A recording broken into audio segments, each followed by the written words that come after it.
때 다녀왔는데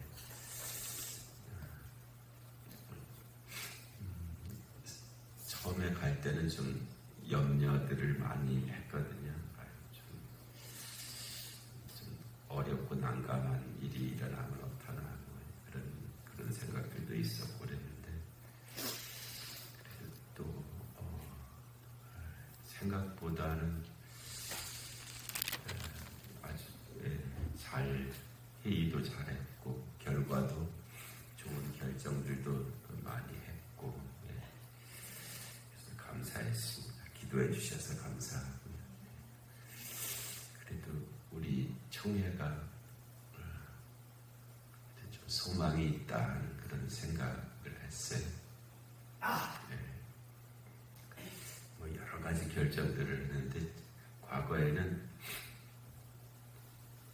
이제 손을 들어갖고서 결정을 했거든요. 뭐 한 1,500명 정도가 모이는데 누구 이제 손을 들어갖고 뭐 찬성이냐 반대냐 뭐 그런 거 하려면은 세 번을 헤아려야 돼요. 한 번은 제적이 몇 명이 있냐 여기에 그거 해야죠. 그 다음에는 이거 찬성하는 사람 손 들어라. 또 찬성하는 사람 또 가서 헤아려야죠. 또 반대하는 사람 몇 명이냐 또 반대하는 사람 세야죠. 그거 갖다가 다 또 이렇게 그 총회 직원들이 그냥 한 30명 정도가 막 이렇게 가면 돌아다니면서 그거를 숫자를 세는데 굉장히 어렵잖아요. 사람이 손 드는 거 몇 명인지 세는 게 또 손을 들었는지 안 들었는지 뭐 적당히 이렇게 있는 분들도 있고 그래서 그것 때문에 시간이 아주 엄청나게 많이 걸리고 그랬는데 지금은 우리 총회도 손 안에다가 이렇게 많은 기계가 하나 있어갖고 찬성 반대 뭐 그런 거를 단추만 누르면은 탁 그냥 저기 앞에 정박판에 그냥 딱 뜨게 되게 그렇게 만들었어. 그래서 이전에는 회의를 한 5일 했었는데 지금은 3일 정도로 줄었어요.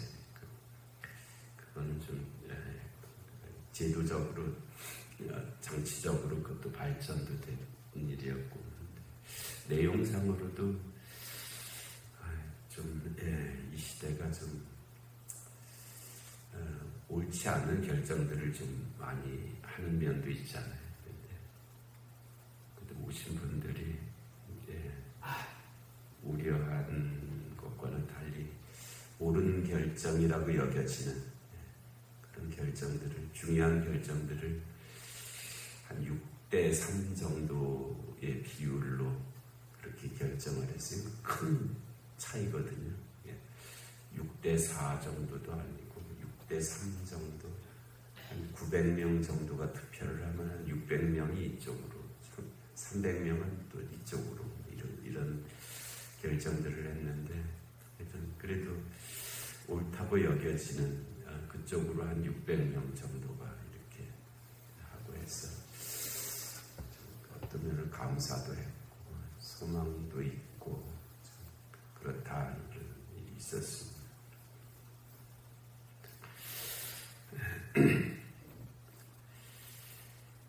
오늘서부터 이제 로마서 말씀 나누려고 하는데요. 사도행전 이제 끝났잖아요. 사도행전의 끝이 이제 그 바울이 로마에 가서 이태 동안 새 집에 유하면서 재판을 기다리고 있었는데 재판이 이제 고소자가 유대인들이 와서 그 재판을 진행하지 않았기 때문에 이제 그 경과가 3년인가 2년인가 그 재판이 진행이 안 되면은 이제 고소가 무효가 되는 그것에 의해서 이제 로마에서의 1차 그 재판은 그렇게 이제 끝났죠. 그래서 그 2년 동안 그런데 그 로마에 있는 그 믿는 자들 또는 뭐 하여튼 궁금해서 온 사람들도 있었을 거예요. 여러 사람들이 와서 아침부터 저녁까지 바울을 바울을 찾아온 사람들이 있었고 그거를 막지를 않았고 그래서 이때 동안 그렇게 복음을 전할 수 있었다 하는 말씀으로 이제 사도행전이 끝났습니다. 굉장히 어려운 일이잖아요. 바울이 각 지역에 뭐 데살로니가나 뭐 이 에베소나 고린도나 뭐 이 빌립보나 뭐 골로새나 뭐 이런 데 가서 오래 있을 수가 없었거든요. 베레아 같은 데서 아덴 몇 달도 안 되게 뭐 이렇게 있었는데 로마에서는 2년 동안이나 거기 있을 수 있었다.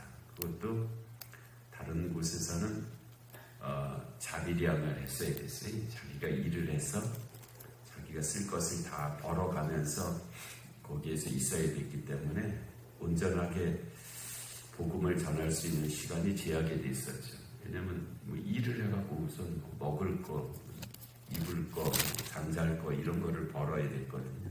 그러면서 하니까 다른 곳에서는 거기에다가 많이 시간을 쓸 수밖에 없었는데 감사하게도 로마에서는 재판이니까 이건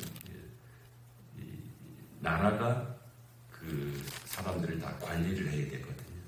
있을 곳, 먹여줄 것 이런 것들 다 책임을 져야 되기 때문에 로마에서는 바울이 그런 자기가 자기 일을 안 해도 됐죠. 자기 일을 안 하고 아침부터 저녁까지 복음만 전할 수 있었던 그런 기간이 특별히 주어진 것이고요. 또 다른 곳에서는 유대인들이 막 이제 한 두어 주 듣다가는 못 들을 말이라고 와갖고는 그냥 뭐 뒤집어 엎고 뭐 돌 던지고 내쫓고 뭐 이런 식으로 했었잖아요. 공회에서 이 회당에서 그리고 도시에서 아예 그냥 돌을 던져갖고 뭐 그런 일까지 있었고 그런데 로마에서는 로마의 병사 군인이 딱 지키고 있으니까 유대인들이 그렇게는 못하죠. 와서 뭐 말로다가는 뭐라고 했을지 모르지만 했겠죠. 그런데 무슨 폭력을 쓰거나 뭐 다른 방법을 하지는 신변의 안전이 보장된 그런 특별한 기간이었죠. 그래서 하나님이 하시는 일이 참 놀랍죠. 사람의 생각과는 다르죠. 다르고. 그래서 로마에서는 그렇게 2년을 지내면서 복음을 전했습니다. 뭘 전했을까가 이제 오늘 여기에 나오기는 합니다만은 바울이 이제 3차 전도 여정을 마치고 그 3차 전도 여정이 주로 에베소에서 한 3년 있었잖아요. 53년에서 58년, 그 5년간의 기간인데 에베소에서 한 3년 있었고 3년 있다가 에베소에서 폭동이 나갔고 마게도냐 지방으로 갔죠. 마게도냐가 이제 빌립보, 데살로니가 이쪽 지역인데 마게도냐로 갔다가 이제 아가야는 이 고린도 교회를 중심으로 한 그 지역을 아가야라고 부르는데 거기로까지 이제 갔죠. 가면서 바울이 각 지역에서 연복음을 거뒀잖아요. 예루살렘 교회가 어려운데 우리가 영적으로 빚을 졌으니 육적으로라도 갚자. 사람은 빚을 잘 갚아야 됩니다. 갚을 수 있을 만큼 갚는 것이 그것이 마땅하죠. 빚을 지고도 갚지 않으려고 하는 것은 그거는 못된 마음입니다. 거기에 담겨질 그 그릇이 없어지는 것과 같아요. 사람이 양심적이지 않고 도덕 윤리적이지 않고 경우에 합당하지 않으면은 그릇이 없어집니다. 그릇. 자기가 뭘 담을 수 있는 그릇이 없어져요. 그래갖고서는 맨날 뭐가 하는 것 같은데도 남는 게 없는 사람, 인생을 그렇게 살게 됩니다. 그릇이 있어야 거기에 뭔가 담길 것이 있잖아요. 또 하나님으로부터 뭔가 받을 것이, 하나님께로부터 뭘 받아야 우리가 그 은혜로운 삶이 되는데, 그 그 하나님께로 받은 은혜도 그릇이 준비되어 있어야 받을 수가 있습니다. 은혜는 우리가 만들 수가 없어요. 은혜는 하나님이 주시는 거기 때문에 그걸 우리가 만들 수는 없는데, 우리가 만들어야 되는 것은 그릇이죠. 근데 하나님으로부터 받을 은혜를 담을 그릇을 준비하지 못하면 은혜 없는 삶이 됩니다. 은혜를 가질 수가 없어요. 그래서 은혜는 우리가 이제 그 그릇은 우리가 준비해야 되거든요. 근데 그릇을 준비해 나가는 그 과정 속에서 꼭 있어야 될 게 빚을 갚는 일입니다. 빚을 잘 갚아야 내가 그릇이 있지. 내가 빚을 안 갚고 사는 삶은 그는 깨어진 그릇과 같은 것이죠. 그래서 거기에 내가 담을 수가 없어요. 그래서